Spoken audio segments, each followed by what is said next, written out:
디모데후서 3장 6절은 교회를 향하여 경건의 모양은 있으나 경건의 능력은 부인하고 있다고 지적하고 있습니다.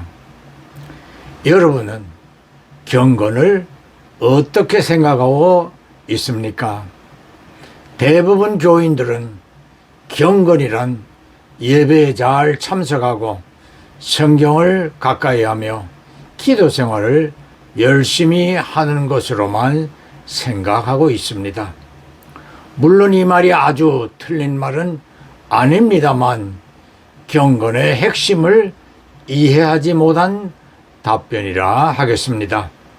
레위기 19장 2절입니다. 하나님께서 거룩하심으로 하나님의 백성들인 이스라엘에게도 거룩하라고 명령하심으로 경건의 주제와 핵심은 거룩하신 하나님의 자녀로서 거룩하신 하나님의 형상과 모양을 따라 지음받은 성도들이기에 하나님의 거룩하심을 본받아야 하는 것입니다. 왜 경건해야 하는가라는 질문에 답이라 하겠습니다. 거룩이란 경건에서 비롯되기 때문입니다.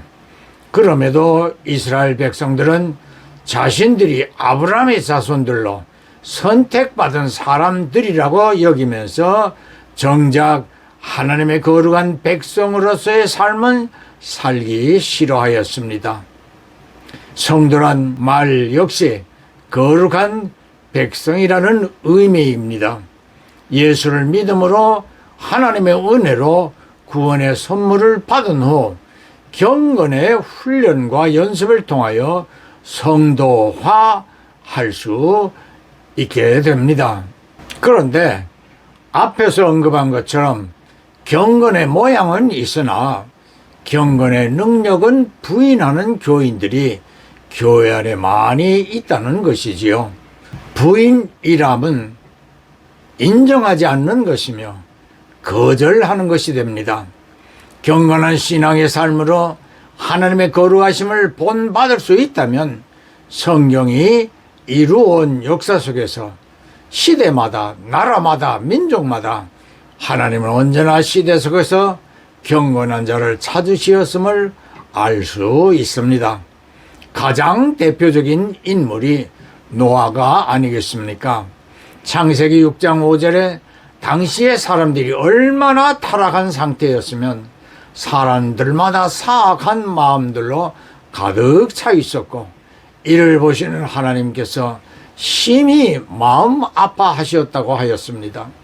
그러한 시대에서 노아는 의인이요 완전한 자로 하나님과 동행하였다고 구절은 기록하고 있습니다. 의인이란 거룩한 성도를 일컫습니다. 거기에 더하여 완전한 자라고 하였습니다. 디모데후서 3장 16절로 17절은 하나님의 감동으로 쓰여진 성경이 성도를 하나님의 사람으로 온전케 할 수 있다라고 하였습니다. 노아는 지구 전체가 대홍수로 심판을 받을 때에 그와 그의 가족들만 구원받게 되었습니다.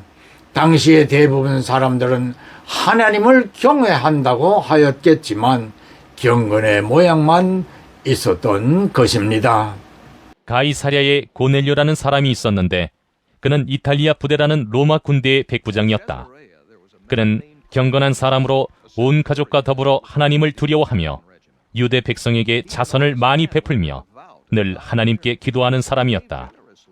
어느 날 오후 3시쯤에 그는 환상 가운데에서 하나님의 천사를 똑똑히 보았다. 그가 보니 천사가 자기에게로 들어와서 고넬료야 하고 말을 하는 것이었다. 고넬료가 천사를 주시하여 보고 두려워서 물었다. 천사님, 무슨 일입니까? 천사가 대답하였다. 내 기도와 자선 행위가 하나님 앞에 상달되어서 하나님께서 기억하고 계신다. 이제 욥바로 사람을 보내어 베드로라고도 하는 시몬이라는 사람을 데려오너라. 그는 무도장인 시몬의 집에 묵고 있는데 그 집은 바닷가에 있다. 그에게 말하던 천사가 떠났을 때에 고넬료는 하인 두 사람과 자기 부하 가운데서 경건한 병사 하나를 불러서 모든 일을 이야기해주고 그들을 요바로 보냈다. 그 다음날 베드로는 가이사랴에 들어갔다. 고넬료는 자기 친척들과 가까운 친구들을 불러놓고 그들을 기다리고 있다가 베드로가 들어오니 마중 나와서 그의 발 앞에 엎드려서 절을 하였다. 그러자 베드로는 일어나십시오. 나도 역시 사람입니다. 하고 말하면서 그를 일으켜 세웠다. 지금 우리는 주님께서 당신에게 지시하신 모든 말씀을 들으려고 다 같이 하나님 앞에 모여 있습니다. 베드로가 입을 열어 말하였다. 나는 참으로 하나님께서는 사람을 외모로 가리지 아니하시는 분이시고 하나님을 두려워하며 의를 행하는 사람은 그가 어느 민족에 속하여 있든지 다 받아주신다는 것을 깨달았습니다. 하나님께서는 이스라엘 자손에게 말씀을 보내셨는데 곧 예수 그리스도를 통하여 평화를 전하셨습니다. 예수 그리스도는 만민의 주님이십니다. 여러분이 아시는 대로 이 일은 요한의 세례 사역이 끝난 뒤에 갈릴리에서 시작하여서 온 유대 지방에서 이루어졌습니다. 하나님께서 나사렛 예수에게 성령과 능력을 부어주셨습니다. 이 예수는 두루 다니시면서 선한 일을 행하시고 마귀에게 억눌린 사람들을 모두 고쳐주셨습니다. 그것은 하나님께서 그와 함께 하셨기 때문입니다. 우리는 예수께서 유대 지방과 예루살렘에서 행하신 모든 일의 증인입니다. 사람들이 그를 나무에 달아 죽였지만 하나님께서 그를 사흘날에 살리시고 나타나 보이게 해주셨습니다. 그를 모든 사람에게 나타나게 하신 것이 아니라 하나님께서 미리 택하여 주신 증인인 우리에게 나타나게 하셨습니다. 그가 죽은 사람들 가운데서 살아나신 뒤에 우리는 그와 함께 먹기도 하고 마시기도 하였습니다.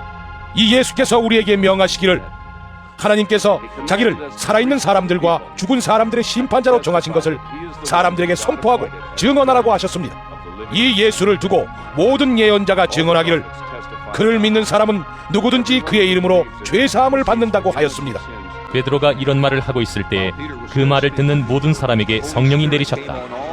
할례를 받은 사람들 가운데서 믿게 된 사람으로서 베드로와 함께 온 사람들은 이방 사람들에게도 성령을 선물로 부어주신 사실에 놀랐다. 그들은 이방 사람들이 방언으로 말하는 것과 하나님을 높이 찬양하는 것을 들었기 때문이다. 그때 베드로가 말하였다. 이 사람들도 우리와 마찬가지로 성령을 받았으니 이들에게 물로 세례를 주는 일을 누가 막을 수 있겠습니까? 그런 다음에 그는 그들에게 명해서 예수 그리스도의 이름으로 세례를 받게 하였다.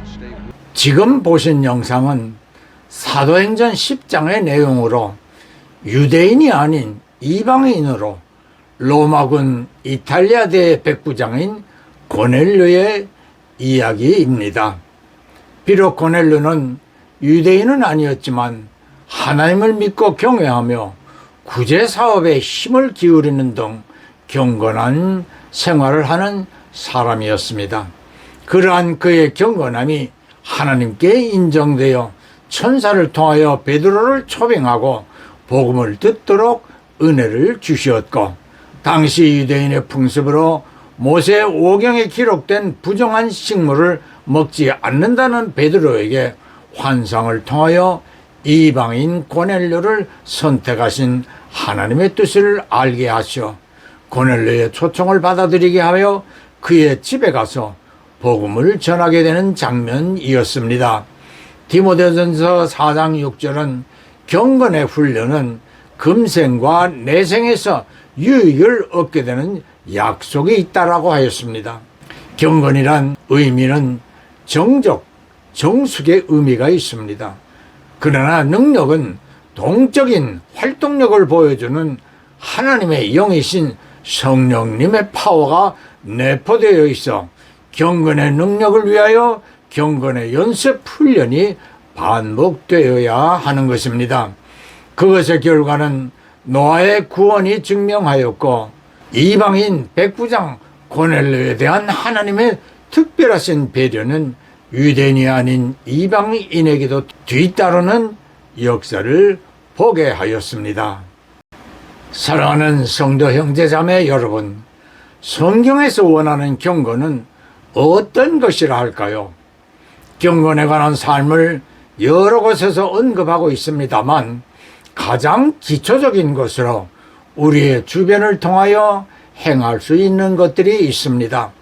야고보서 1장 26절에 누구든지 스스로 경건하다 생각하며 자기 혀를 재갈 먹이지 아니하고 자기 마음을 속이면 이 사람의 경건은 헛것이라. 27절 하나님 아버지 앞에서 정결하고 더러움이 없는 경건은 곧 고아와 과부를 그 환난 중에서 돌아보고 또 자기를 지켜 세속에 물들지 아니하는 것이라. 경건한 사람은 자신의 주장을 억제하여 자신을 낮추려고 합니다. 그리고 주변에서 도움을 바라는 어려운 사람을 외면하지 않습니다.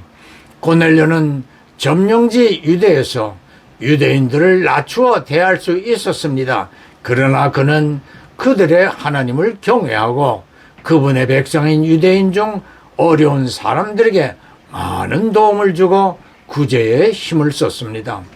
요한일서 4장 20절은 하나님을 사랑하노라고 하고 형제를 미워하면 이는 거짓말하는 자이며 형제를 사랑하지 않는 자는 하나님을 사랑할 수 없다고 말씀합니다.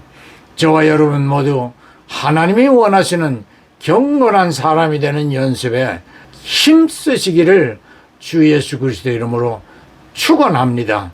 예, 아멘, 할렐루야.